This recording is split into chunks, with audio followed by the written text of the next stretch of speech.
மாதத்தில் என்னுடைய தம்பி பைக் நிறுத்தும்போது ஸ்டாண்ட் போட்டுட்டேன்னு நினச்சி அவன் ஸ்டாண்ட் போடாமலே போட்டோன்னு நினச்சி நவுந்ததுனால அவன் மேலே அது சாஞ்சிட்டு அவன் விழுந்து அவன் மேலே வண்டி விழுந்ததுனால லெஃப்ட் சைடில் அடிபட்டுச்சு. அப்போ ஒரு வாரத்துக்கு ஒன்றும் இல்லாமல் இருந்தான். அப்புறம் ஒரு வாரத்துக்கு பிறகு அவனுக்கு ரொம்ப பயங்கர தலைவலி வந்தப்போ நாங்கள் டாக்டர்கிட்ட போய் பார்த்தப்ப அவர் ஸ்கேன் பண்ணணும்னு சொன்னார். ஸ்கேன் பண்ணி பார்த்துட்டு பிரெயின் கிட்ட வந்து கிளாட் ஆகிருக்கு. இது சர்ஜரி பண்ணாதான் சரியாகும், இல்லைன்னா அடிக்கடி ஃபிட்ஸ் வர ஆரம்பிச்சிரும் அப்படின்னு சொன்னார். ஏற்கனவே அவனுக்கு ஹார்ட் ப்ராப்ளம் இருக்கிறதுனால எங்களுக்கு ஒன்றுமே புரியலை. அப்போ நாங்கள் காட்ஸ் லவ்ஸ் மினிஸ்ட்ரியில் ஃபோன் பண்ணி நாங்கள் ஜபித்தோம். நான் வந்து ஆண்டவரை நீங்கள் டாக்டராக நின்று உங்கள் உயிர்ப்பிக்கிற வல்லமைனால அவனை உயிர்ப்பிங்க ஆண்டவரை, ஏன்னா இந்த சர்ஜரி ரொம்ப ரிஸ்க்குன்னு சொன்னாங்க டாக்டர்ஸு. ஆனால் அற்புதமாக ஆண்டவர் விடுதலை கொடுத்து அவனை ஒரு 10 நாளைக்கெல்லாம் விடுதலை ஆகி அவன் வந்து 15 நாள் 20 நாளைக்கெல்லாம் ஆஃபீஸ் போகிறதுக்கு ஆண்டவர் கிருபை பண்ணதுக்காக என் ஆண்டவரை கோடி கோடி நன்றியோடு துதிக்கிறோம், ஸ்தோத்திரிக்கிறோம். கர்த்தருடைய பரிசுத்த நாமத்துக்கு ஸ்தோத்திரம். இந்த நாளிலும் எங்களை குடும்பமாக இந்த இடத்துல சாட்சியாய் நிறுத்தின என் தேவாதி தேவனுக்கு கொடான கொடி ஸ்தோத்திரம். என் மருமகா, இது 2வது மருமகா, இவ பேர் வேணி. இவளுக்கு வந்து சாக்லேட் சிஸ்ட்டு 5 வருஷமாக குழந்தை இல்லை. அந்த வேதனை வந்து தாங்கவே முடியாது. 3 நாள் அவளால் சுத்தமாக முடியாது. ஒவ்வொரு மாதமும் டெலிவரி பெயின் மாதிரி இருக்கும். அவ்வளோ கஷ்டப்படுவான். நாங்கள் குடும்பமாக கடந்து வேதனைப்படுவோம். ஏசப்பா உங்களை நம்பி நாங்கள் இருக்கோமே அப்படின்னு சொல்லிட்டு, அப்போ நாங்கள் வந்து அந்த கட்டாயம் அதை ஆப்ரேஷன் பண்ணால் குழந்தை இருக்குன்னு சொல்லிட்டு சென்னையில் ஒரு ஹாஸ்பிட்டலில் அவளுக்கு ஆப்ரேஷன் பண்ணாங்க. ஆப்ரேஷன் பண்ணி 2 கட்டி எடுத்தாங்க. ஆனால் உள்ள இன்னும் 3 கட்டி இருந்தது. அதுக்கப்புறம் முடிஞ்சதுக்கப்புறம் சான்ஸ் இல்லை, ஒரு 2% அதுவும் நம்ம வந்து ட்ரீட்மெண்ட்டில் தான் இருக்கும்னாங்க. நான் ஒன்றுமே வேண்டாம், நீங்கள் பேசாமல் வீட்டுக்கு வாங்க, ஏசப்பா நடத்துவாருன்னு சொல்லிட்டு எனக்கு என்ன செய்யன்னு தெரியல. நான் தூத்துக்குடியில் என் பெரிய பையன் வீட்டுக்கு வந்துட்டு அங்கே வந்து ஏதாவது இங்கே பிரதர் மீட்டிங் எங்கேயாவது நடக்குமா அப்படின்னு தேடி பார்க்கும்போது பேர்பிலாங்குளம் அப்படிங்கிற ஒரு இடத்துல வள்ளியூர் பக்கத்தில் ஒரு மீட்டிங் நடந்தது. நானும் என் பெரிய மருமகளும் சேர்ந்து அங்கே போயிட்டு போனோம். அங்கே போய் உட்கார்ந்த உடனே ஆண்டவர் எங்கள் நினைச்சருளி பிரதர் மூலமாக அன்னைக்கு வந்து சாக்லேட் சிஸ்ட் பற்றி பிரதர் பேசினார். அன்னைக்கு அவர் சொன்னது வந்து எனக்கு வந்து தெரியாது. ஆனால் இன்னைக்கு என்னன்னு தெரியல, ஆண்டவர் சாக்லேட் சிஸ்ட் பற்றி பேச சொல்கிறாரு. அது எவ்வளோ பெரிய வேதனைன்னு ஆண்டவர் சொல்கிறாரு. ஆனால் அவரால் முடியாத காரியம் ஒன்றும் இல்லை அப்படின்னு சொன்னார். உடனே எங்களுக்கு அதில் ஒரு நம்பிக்கை. உடனே ப்ரேயர் முடிஞ்ச உடனே போய் ப்ரேயர் பண்ணோம். என் மருமக வரல, நான் தான் போய் ப்ரேயர் பண்ணும்போது ஆண்டவர் இந்த மாதத்துலேயே வச்சுட்டாரப்பா, ஆண்டவர் ஆசீர்வதிச்சிட்டாரு, உன் பிள்ளையில அந்த பிள்ளைக்கான பணத்தை சேர்க்கும் அப்படின்னு சொன்னாங்க. ஆனால் நான் விசுவாசத்தோடு என் மருமகிட்ட சொன்னேன். அப்போ வந்து அவளுக்கு ப்ளீடிங் ஆகிட்டு இருக்கு.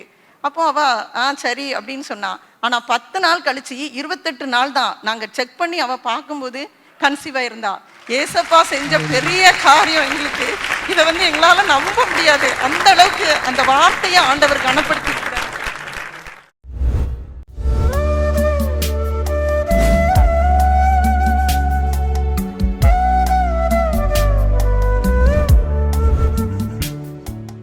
கிறிஸ்துவுக்குள் மிகவும் பிரியமான எனதருமை சகோதர சகோதரிகளே, நம்மை சிருஷ்டித்தவரும் நம்மை உண்டாக்கினவரும் நம்மை ஒருபோதும் மறந்து போகாதவருமாகிய இயேசு கிறிஸ்து இணையற்ற நாமத்தினாலே உங்கள் எல்லாரையும் வாழ்த்தி ஆசீர்வதிக்கிறேன். அல்லேலூயா. எல்லாரும் சந்தோஷமாக இருக்கீங்களா? இந்த நாளிலும் ஆண்டவருடைய பாதப்படியிலே அமர்ந்து, ஆண்டவரே என் பிள்ளைகளுக்கு இந்த நாள் என்ன மங்கள வார்த்தை சொல்ல விரும்புகிறேன், என்ன வார்த்தை சொல்லி என் பிள்ளைகளை ஆசீர்வதிப்பது தேவனுடைய திட்டமாக இருக்கிறது. ஜெபத்திலே தரித்திருந்த பொழுது கர்த்தர் நம்மை ஆசீர்வதிக்கும்படி கொடுத்த மங்கள வார்த்தை மத்தேயு எழுதின சுவிசேஷம் 21ஆம் அதிகாரம் 4, 5 ஆகிய வசனங்கள் இப்படியாய் சொல்லுகிறது. வாசிப்போமா? இதோ உன் ராஜா சாந்த குணம் உள்ளவராய் கழுதையின் மேலும் கழுதை குட்டியாகிய மரியின் மேலும் ஏறிக்கொண்டு உன்னிடத்தில் வருகிறார் என்று சீயோன் குமாரத்திக்கு சொல்லுங்கள் என்று தீர்க்கதரிசியினால் உரைக்கப்பட்டது நிறைவேறும்படி இதெல்லாம் நடந்தது. இது எல்லாம் நடந்தது. தீர்க்கதரிசியினால் சொல்லப்பட்ட காரியங்கள் எல்லாம் நிறைவேறும்படி இவைகளெல்லாம் நடந்தது என்று மேலே சொல்லப்பட்ட காரியங்களை குறித்து வேதம் சொல்கிறது. இன்றைக்கும் தீர்க்கதரிசிகளால் உங்களுக்கு சொல்லப்பட்ட வார்த்தைகள் நிறைவேறுதலின் நாட்கள் வந்துவிட்டது. இயேசு கிறிஸ்துவனுடைய பிறப்பை குறித்து, வாழ்வை குறித்து, அவருடைய பாடு மரணங்களை குறித்து, உயிர்த்தெழுதலை குறித்து இயேசு பிறப்பதற்கு பல வருஷங்களுக்கு முன்பாகவே அநேக தீர்க்கதரிசிகள், சகரியா தீர்க்கதரிசி, ஏசாயா தீர்க்கதரிசி, இப்படி அநேக தீர்க்கதரிசிகள் தீர்க்க தரிசனம் உரைத்தவைகள் எல்லாம் முழுமையாய் நிறைவேறினது எவ்வளவு உண்மையோ அதைவிட உண்மையிலும் உண்மை ஆண்டவர் தீர்க்கதரிசிகள் மூலமாக, உங்கள் பெற்றோர் மூலமாக, உங்கள் தனி ஜெபத்திலே ஆண்டவர் உங்களோடு கூட பேசின எல்லா காரியங்களும் இன்றைக்கு நிறைவேறுகிற ஒரு நாளாக இந்த நாளை உங்களுக்கு ஆசீர்வதித்து தருகிறார். நீங்கள் நினைக்கலாம், எல்லாருக்கும் நிறைவேறிடுச்சு, எனக்குன்னு நடக்கலையே, ஆண்டவர் என்கிட்ட பேசி நிறைய வருஷம் ஆயிட்டு, இன்னும் எனக்கு நடக்கலையே. கண்டிப்பாக தாமதித்தாலும் அதற்கு நாம் காத்திருக்க வேண்டும். நிச்சயமாய் வரும், அது இனி தாமதிக்காமல் வரும் என்று ஆபகுக் 2:3 சொல்லுகிறது. குறித்த நாளுக்காகத்தான் அந்த வார்த்தைகள் இன்னும் வைக்கப்பட்டிருக்கிறது. முடிவிலே அது கண்டிப்பாக நிறைவேறும். அது பொய் சொல்லாது. ஆண்டவருடைய வார்த்தைகள் ஒரு நாளும் பொய் சொல்லாது. அது தாமதித்தாலும் அதற்காக நாம் பொறுமையாய் காத்திருக்க வேண்டும். அது நிச்சயமாய் வரும் என்று சொல்லுகிற ஆண்டவர் இனி தாமதிக்காமல் வரும் என்று சொல்லப்பட்டிருக்கிறது. அதுவும் குறிப்பாக இன்றைக்கு சகரியா தீர்க்கதரிசி மூலமாக இயேசு கிறிஸ்துவனுடைய பிறப்பு மாத்திரமல்ல, அவரை ஒரு கழுத குட்டியின் மேலே வைத்து அந்த எருசலேம் தேவாலயத்திற்கு ஜனங்கள் ராஜாவாக அவர்களை அழைத்து கொண்டு போவார்கள் என்று சொன்ன தீர்க்க தரிசனம் இயேசு கிறிஸ்துவனுடைய நாட்களிலே நிறைவேறினதைத்தான் இந்த நாள் உலகம் முழுவதும் குருத்தோலை ஞாயிறு, பாம் சண்டே என்கிற ஒரு பண்டிகையாக கொண்டாடி கொண்டிருக்கிறார்கள். அந்த நாள் பண்டிகை ஒரு தீர்க்கதரிசியால் இயேசு கிறிஸ்துவனுடைய வாழ்க்கையில் நடக்க போகிற ஒரு காரியத்தை குறித்து முன் அறிவித்த தீர்க்க தரிசனம் சொன்ன அந்த தீர்க்க தரிசனத்தின் நிறைவேறுதலின் பண்டிகை தான் இந்த நாள். எனவே இந்த நாள் ஆவியானவர் உங்கள் மத்தியிலே, உங்கள் வாழ்க்கையிலே ஆண்டவர் சொன்ன தீர்க்க தரிசனங்களுடைய நிறைவேறுதலின் நாளாக இந்த நாளை உங்களுக்கு ஆண்டவர் கொடுக்கிறார். அந்த தீர்க்க தரிசனங்களை நிறைவேற்றுகிறது நம்முடைய ஆண்டவராகிய இயேசு கிறிஸ்து. அவர் இன்றைக்கு உனக்குள் வருகிறேன் என்று சொல்லுகிறார். இந்த வசனம் சொல்லுகிறது, உன் ராஜா சாந்த குணமுள்ளவராய் கழுதையின் மேலும் கழுதை குட்டியாகிய மறியின் மேலும் ஏறிக்கொண்டு உன்னிடத்தில் வருகிறார் என்று சொல்லப்பட்டிருக்கிறது. நம்முடைய ராஜா நம்மிடத்தில் வர்றது நமக்கு கிடைச்ச ஒரு பெரிய பாக்கியம். உலக பிரகாரமான பெரிய மந்திரிமார்கள், உலக பிரகாரமான பெரிய அதிகாரிகள் நம்ம வீட்டுக்கு வர்றேன்னு சொல்லிட்டா நம்ம இருதயத்தில் வர்ற சந்தோஷத்திற்கு அளவே கிடையாது.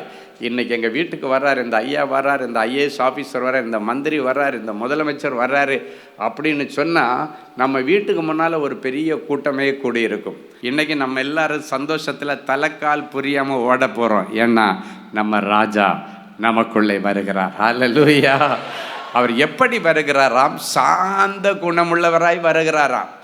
அப்படின்னா இன்றைக்கோட நம்ம மூர்க்க குணத்திற்கெல்லாம் ஆண்டவர் ஒரு முடிவை கொண்டு வருகிறார். சில நேரங்களில் நம்ம மூர்க்க குணம், நம்முடைய முன் கோபங்கள், நம்முடைய வாழ்க்கையிலே ஆண்டவர் கொடுத்த ஆசீர்வாதங்களை இழக்கக்கூடிய அளவுக்கு செய்துவிடும். இன்னைக்கு பிறகு அந்த சாந்த குணத்தை நீங்கள் எல்லாரும் தரித்து கொள்ளும்படி சாந்த குணமுள்ளவராய் இயேசு உங்கள் ஒவ்வொருவருக்குள்ளே வந்து உட்காரும்படி ஆண்டவர் விரும்புகிறார். என் அன்பு தேவனுடைய பிள்ளைகளை, இந்த வசனம் சொல்லுகிறது, அவர் கழுதையின் மேலும் கழுதை குட்டியாகிய மறியின் மேலும் ஏறி உன்னிடத்தில் வருகிறாராம். கழுதை என்று சொல்லக்கூடியது பெற்றோர்களுக்கு அடையாளம், கழுதை குட்டிகள் என்று சொல்லக்கூடியது பிள்ளைகளுக்கு அடையாளம். அப்படின்னா என்ன அர்த்தம் தெரியுமா? நம்முடைய முழு குடும்பத்தாரிடத்திலும் ஆண்டவர் இன்றைக்கு ஏறி உட்கார போகிறேன்னு சொல்கிறார். ஹல்லேலூயா. 2000 வருஷங்களுக்கு முன்பாக ஒரு கழுதைக்கு மேலேயே இயேசு உட்கார்ந்த உடனே அது வரைக்கும் அந்த கழுதை யாரும் கண்டுக்கல, முச்சந்தியில் நின்னது.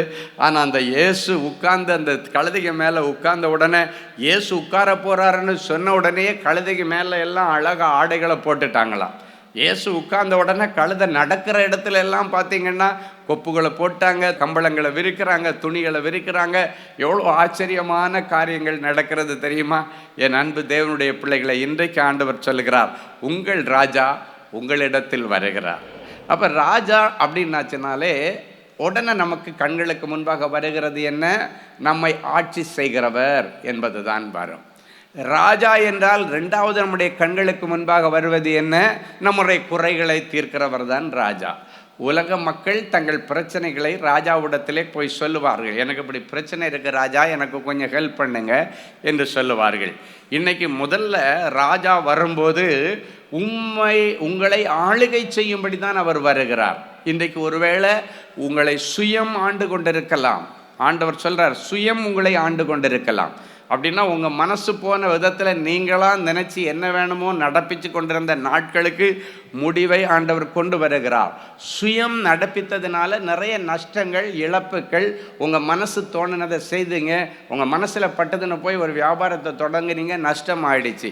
உங்கள் மனசுக்கு பிடிச்சதுன்னு சொல்லி ஒரு பொண்ணை போய் கல்யாணம் பண்ணினீங்க, அந்த திருமணம் ஃபெயிலியர் ஆகி போய்விட்டது. இப்படி நமக்கு தெரிஞ்சது நம்முடைய மனசில் பட்டதுன்னு சொல்லி நம்ம ஆளுகையை, ராஜ்யத்தை நம்முடைய வாழ்க்கையில் நிறைவேற்றணுன்றதுக்கு இன்னைக்கூட நீங்கள் முடிவை கொண்டு வந்துடணும். ஏன்னா நீங்கள் பட்ட வேதனைகள், அவமானங்கள் போதும். இதுக்கு மேலே ஆண்டவர் என்ன ஆட்சி செய்யணும், ஆண்டவர் என்ன அரசு ஆளணும், ஆண்டவருடைய ராஜரீகம் என்னிடத்துல வரணும் அப்படின்னு நீங்கள் சொன்னீங்கன்னா நீங்கள் உங்களை தரை மட்டும் தாழ்த்தி ஒப்பு கொடுக்கணும். ஆண்டவரே, என்னுடைய மாம்சீகம் இன்றோடு ஒளிந்து போகட்டும், நீங்கள் எனக்குள்ள இருந்து என்னை நடத்துங்க, எனக்கு எது செய்தால் நல்லதுன்னு உங்களுக்கு தான் தெரியும்னு சொல்லி நம்ம தேவ சமூகத்தில் நம்ம ஒப்படைக்கணும், தாழ்த்தி ஒப்படைக்கணும். அப்படின்னா உன் வாழ்க்கையில் ரிஸ்க் எடுக்கலை அப்படின்னு அர்த்தம்.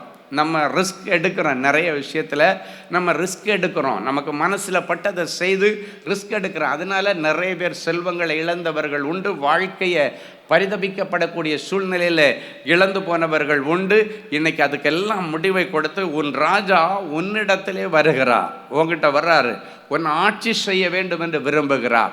நேற்றைக்கு வரைக்கும் பிசாசு உன்னை ஆண்டதுனால தான் இந்த பாவத்தை செய்யக்கூடாதுன்னு நீ நினைச்சும் உன்னை மீறி அந்த பாவத்தை நீ செய்யக்கூடிய அளவில் அதனுடைய அரசாட்சி உன்னிடத்தில் இருந்திருக்கலாம்.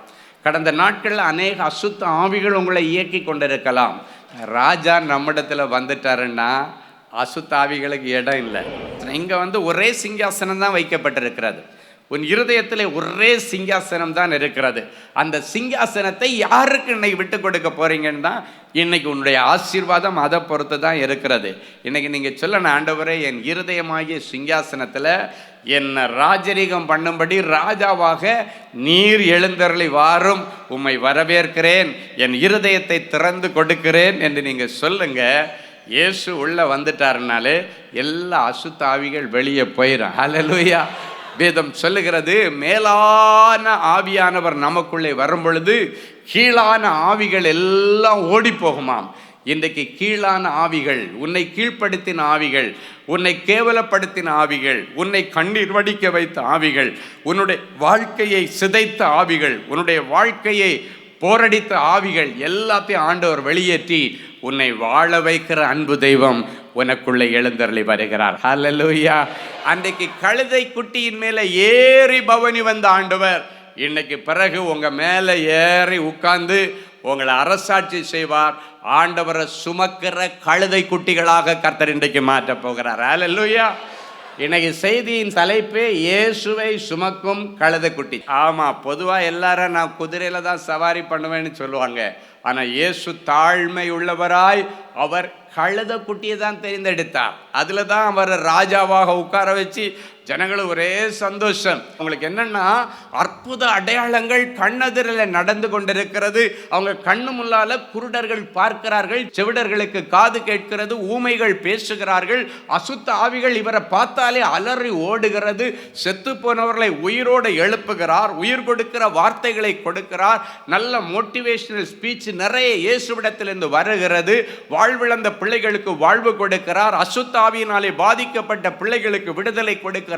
இதை அத்தனையும் கண்ணெதிரிலே பார்த்த ஜனங்கள், இவர் நமக்கு ராஜாவா இருந்தா நம்ம லைஃப் நல்லா இருக்குமே, நம்முடைய ராஜ்யம் நல்லா இருக்குமே என்று சொல்லி அவரை ராஜாவாக தான் அந்த கழுதைக்குட்டியின் மேலே ஏற்றி உட்கார வச்சு கம்பள விரிப்பெல்லாம் போட்டு எருசலேம் தேவாலயம் வரைக்கும் அவரை ராஜாவாக அழைத்து கொண்டு அவர்கள் போகிறார்கள். அல்லேலூயா. தாவீதின் குமாரனுக்கு ஓசானா என்று சொல்லிக்கொண்டு அவர்கள் பாடிக்கொண்டே இயேசுவை அழைத்து கொண்டு போகிறார்கள். அப்பொழுது அவருடைய இருதயத்தில் இந்த சந்தோஷம் என்ன தெரியுமா? இந்த அற்புத அடையாளங்களை செய்கிற இயேசு என்னை அரசாட்சி செய்தா, என்னுடைய குடும்பத்தை, எங்க பட்டணத்தை அரசாட்சி செய்தா நல்லா இருக்கின்ற ஒரு ஆசையில தான் அவரை அப்படியாக ராஜாவாக ஏற்றுக்கொண்டு எருசலேம் தேவாலயத்திற்கு நேராக புறப்பட்டு போனார்கள்.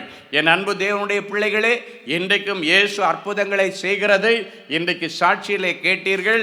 எனக்கும் அந்த இயேசுனுடைய அற்புதம் வேண்டும், எனக்கு அந்த இயேசுனுடைய அழகான சுகமளிக்கிற அந்த சுகம் எனக்கு வேண்டும், அந்த இயேசுடைய பொன்மொழிகள் எனக்கு வேண்டும் என்று நீங்கள் வந்திருக்கலாம்.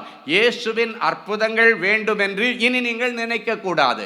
இயேசுவின் பொன்மொழிகள் வேண்டும் என்று நினைக்க கூடாது. எனக்கு இயேசுவே வேண்டும் என்று கேட்க வேண்டும். இயேசு சகலவித ஆசீர்வாதங்களின் ஊற்றுக்காரணர் என்று வேதம் சொல்லுகிறது. அவரை முழுமையாக உங்க இருதயத்தில் சுமந்துட்டு போனீங்கன்னா, உங்க கூட இருந்து உங்க பிராக்டிக்கல் பிரச்சனை எல்லாத்தையும் ஆண்டவர் அப்பப்ப அவர் ஃபேஸ் பண்ணுவார். நான் என் அனுபவத்தில் பார்த்திருக்கிறேன். இன்னைக்கு சில காரியத்தை ஹேண்டில் பண்ண முடியாம தடுமாறிட்டு இருக்கிறீங்க. இந்த பக்கம் போனால் இவ்வளவு பணம் கேட்குறான், இவ்வளவு பணம் கொடுத்தா இந்த வேலை முடியுன்னு சொல்கிறான். இந்த பக்கம் போயாச்சுன்னாச்சுன்னா உனக்கு நடக்கவே நடக்காதுன்னு சொல்கிறான். இதை செய்கிறதா அதை செய்கிறதா? நீ ரெண்டையும் செய்ய வேண்டாம். இயேசுவை மாத்திரம் உன் இருதயத்தில் சுமந்து கொண்டு போ. இன்றைக்கு இயேசுவை சுமக்கிற ஒரு கழுத குட்டி நான் என்பது உன்னுடைய இருதயத்தில் இன்றைக்கு ஆழமாக பதிந்து கொள்ளட்டும். ஆண்டவர் வாங்கூட வந்தா நீ விசேஷித்தவன் என்று வேதம் சொல்லுகிறது. மோசே சொல்லுகிறான், ஆண்டவரே நீர் எங்களோடு கூட வருகிறபடியினால் அல்லவா நான் விசேஷித்தவன். என் அன்பு தேவனுடைய பிள்ளைகளே, இயேசு எனக்குள்ள வராத வரைக்கும் உன்னை மக்கள் பார்த்த விதங்கள் வித்தியாசம். இயேசு உனக்குள்ள வந்துட்டா அந்த வார்த்தைகளும் உன்னிடத்திலிருந்து வருகிற பேச்சுக்களும் வித்தியாசமா இருக்கும். உன் பார்வையில ஒரு வித்தியாசம் இருக்கும், உன்னுடைய செய்கையில் ஒரு வித்தியாசம் இருக்கும். நீ சாதாரண ஒரு காரியத்தை ஒருத்தங்கிட்ட சொல்லுவ, அது நிறைவேறும். ஏன்னா அது உனக்குள் இருந்து ஆண்டவர் பேசுகிற காரியமா இருக்குமே தவிர நீ பேசுகிற காரியமா இருக்காது. அன்றைக்கு ஒரு பெரிய ராஜாவின் மனுஷன் சொல்லுகிறான், ஆண்டவரை நீர் என்னிடத்தில் வருகிறதற்கு எனக்கு தகுதி இல்லைன்னு சொன்னான். இன்னைக்கு நம்ம சிலருடைய வீட்டுக்கு போறதுல கூட ஈகோ பார்க்குறோம். நீ என்னை விட ஜூனியர் தானே, என்னை விட நீ கீழே இருக்கிறவன் தானே, நான் தானே உனக்கு எல்லாத்தையும் செய்து கொடுத்தேன் அப்படின்னு சொல்லி அவங்களுடைய வீட்டுக்கு போவதற்கு நம்ம ஈகோ பார்க்குறோம். என் கணவன் மனைவிக்குள்ள ஈகோ. ஆனால் அன்றைக்கு ஒரு பெரிய ராஜாவின் மனுஷன் சொல்லுகிறான், ஒரு பெரிய போர் தளபதி சொல்லுகிறான், ஆண்டவரே நீ எங்கள் வீட்டுக்கு வர்றதுக்கு எனக்கு தகுதி இல்லைன்னு தன்னை தாழ்த்துகிறான். அந்த தாழ்மை இன்றைக்கு உங்களிடத்தில் வர வேண்டும். இன்னொரு வசனத்தில் சகரியா 9:9 சொல்லுகிறது, அவர் தாழ்மை உள்ளவராய் கழுத குட்டியின் மேலே ஏறி வருகிறாராம். தாழ்மை உள்ளவராய் வருகிறார். அப்போ அவர் சொல்றா, எங்க வீட்டுக்கு வர்றதுக்கு நான் தகுதி இல்லைன்னு. அவ்வளோ பெரிய படை தளபதி அவன் அப்படியே தன்னை தாழ்த்துகிறான். ஒரு ராஜாவின் மனுஷன் தன்னை தாழ்த்துகிறான். ஆனால் தேவ பிள்ளைகளாகிய நம்ம ஆண்டவர் கொஞ்சம் வளர்த்தினா போதும், அதுக்கப்புறம் தனக்கு கீழே இருக்கிறவங்களை அற்பமாக நினைக்கிறீங்க. அப்படி ஒரு நாளும் நினைக்கக்கூடாது. இயேசுவை உங்கள் வாழ்க்கையில் நீங்கள் கூப்பிடும் பொழுது அவர் வரும்படி அவர் ஆயத்தமாக இருக்கிறார். அவர் பிகு பண்ண மாட்டார். நீங்கள் ஒரு எவ்வளவு பாவியாக இருந்தாலும் சரி, ஆண்டவரே என்னை மன்னியும், என் வீட்டுக்கு வாங்கன்னா வருவார். அன்றைக்கு தேவாலயத்தில் 2 பேர் ஜெபிக்க போனார்கள். ஒருத்தன் முன்னால் போய் நின்றுட்டு, ஆண்டவரே நான் அப்படி இப்படி நான் உங்களுக்கு அது செய்கிறேன் இது செய்கிறேன் தசபாகம் கொடுக்குறேன் ஆலயத்தை தவறாமல் வரேன் ஊன்னு சொல்லிட்டு பயங்கரமாக தன்னை பெருமைப்படுத்தி பேசினான். ஆனால் இன்னொருவன் பின்னால் ஆலயத்துக்கு பின்னால் நின்று தன் மார்பிலை அடித்து கொண்டு சொல்லுகிறான், ஆண்டவரே உம்முடைய பலிபீடத்தண்டையில் வருவதற்கு எனக்கு தகுதி இல்லை, அதனால் நான் பின்னால் நின்றுட்டு உம்மை நான் வழிபடுகிறேன் என்று சொல்லுகிறான். நான் உங்கள் முன்னால் வர்றது எனக்கு தகுதி இல்லைன்னு சொன்னால் அந்த தாழ்மையை ஆண்டவர் பார்த்தார். அவர் சொன்னார், முன்னால் நின்ற பரிசேயன் அல்ல, பின்னால் நின்ற அந்த ஆயக்காரன் தன்னை தாழ்த்தினவனுடைய ஜெபம்தான் அன்றைக்கு கேட்கப்பட்டது என்று ஆண்டவர் சொன்னார். முன்னால் போய் பெருமை பேசினுடைய ஜெபம் கேட்கப்படல. ஆண்டவர் ஸ்ட்ரைட்டாக சொல்லிட்டார். அவன் பெருமை பேசிகிட்டு இருக்கிற ஆலயத்தில் வந்துட்டு உங்களுக்கு அது செய்த இது செய்த. ஆண்டவருக்கு இந்த பெருமை வீண் ஆடம்பரம் எதுவுமே பிடிக்காது. என் அன்பு தேவனுடைய பிள்ளைகளை, தன்னை தாழ்த்துகிறவர்களுக்கு தான் ஆண்டவர் கிருபை அளிக்கிறார். அவர் தாழ்மை உள்ளவர். ஏன் அவர் கழுதை குட்டியை தேர்ந்தெடுக்க வேண்டும்? ஏன் அவர் ஒரு குதிரையை எடுத்திருக்கலாமே? இந்த கழுதை ஒரு தாழ்மையின் சின்னம், ஒரு தாழ்மையின் மிருகம்தான் இந்த கழுதை. ஒரு கழுத குட்டியின் மேலே தான் யோசேப்பு அவருடைய மனைவியாகிய மரியாளையும் இயேசுவையும் வைத்து கொண்டு எகிப்து தேசம் வரைக்கும் அந்த கழுதை சுமந்து கொண்டு போனது. யோசித்து பாருங்கள், கந்தல் துணிகளை அழுக்கை சுமப்பதற்காக பயன்படுத்தப்படுகிற அந்த கழுதையின் மேலே இயேசு உட்கார்ந்தார். இன்றைக்கு நீ கந்தலாய் இருக்கலாம், எல்லாராலும் ஒதுக்கப்பட்டவங்களாய் இருக்கலாம், நீ பாவத்திலே நிறைந்தவளாய் இருக்கலாம், வறுமையில் இருக்கிறவளாய் இருக்கலாம், நீதான் இயேசுவுக்கு தேவை. அன்றைக்கு சீடரிடத்திலே சொல்லுகிறார், இந்த கழுதையை நீங்கள் அவிழ்க்கும் போது யாராவது எதுக்கு இதை அவிழ்க்கிறேன்னு கேட்டா இது இயேசுவுக்கு தேவை என்று சொல்லுங்கள் என்று சொல்லி அனுப்பினார். இன்றைக்கு உங்களை பார்த்து ஆண்டவர் சொல்றார், நீ எனக்கு தேவை மகளேன்னு சொல்றார். மகனே நீ எனக்கு தேவைன்னு சொல்றார். எனக்கு நீ தேவை அப்படின்னு ஆண்டவர் சொல்லுகிறார். எவ்வளவு பெரிய பாக்கியம்! அண்ட சராசரங்களை உண்டு பண்ணின ஆண்டவர், எனக்கு நீ தேவை, நான் உன் மேல உட்கார்ந்து சவாரி பண்ண போறேன், உன்னை ஆசீர்வதிக்க போறேன், உன்னை கனப்படுத்த போறேன் அப்படின்னு ஆண்டவர் உன்னை வரவேற்கிறார். இன்றைக்கு அநேக குடும்பங்களிலே கெட்டுப்போன சகோதரர்களோ சகோதரிகளோ வீட்டுக்கு வந்தால் அவங்களுக்கு கூட இன்றைக்கு இடம் கிடையாது நிறைய இடத்துல.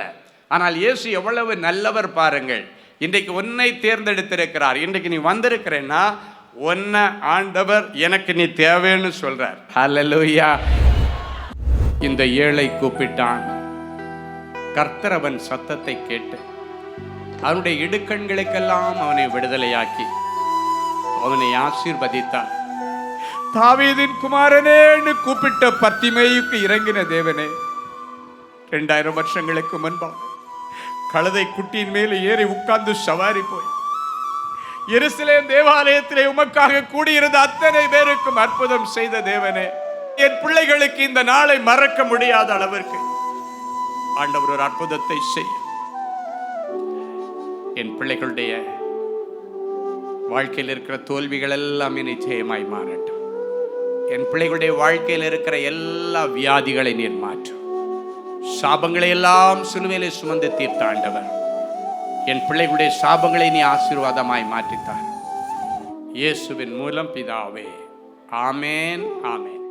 அன்பு தேவனுடைய பிள்ளைகளே, இந்நிகழ்ச்சியின் மூலம் நீங்கள் பெற்றுக்கொண்ட ஆசீர்வாதங்களை உங்கள் ஜெப விண்ணப்பங்களையும் அனுப்ப வேண்டிய முகவரி தேவனின் அன்பு ஊழியங்கள், எண் 340B பார் 1A 3B1 Vinayak avenue, OMR road, Okkiyam, Thoraipakkam, Chennai 600097. இது இந்தியன் ஆயில் பெட்ரோல் பங்க் எதிரில் அமைந்துள்ளது மற்றும் காக்னிசன்ட் டெக்னாலஜி சொல்யூஷன்ஸ் அருகிலும் அமைந்துள்ளது. மின்னஞ்சல் prayer@godsloveministries.co.in. எங்களது இணையதளம் www.godsloveministries.co.in. மேலும் 24 மணி நேர ஜெப உதவிக்கு 04454547999 மற்றும் 9941950999 என்ற எண்களுக்கு தொடர்பு கொள்ளுங்கள். கர்த்தர் தாமே உங்களை ஆசீர்வதிப்பாராக.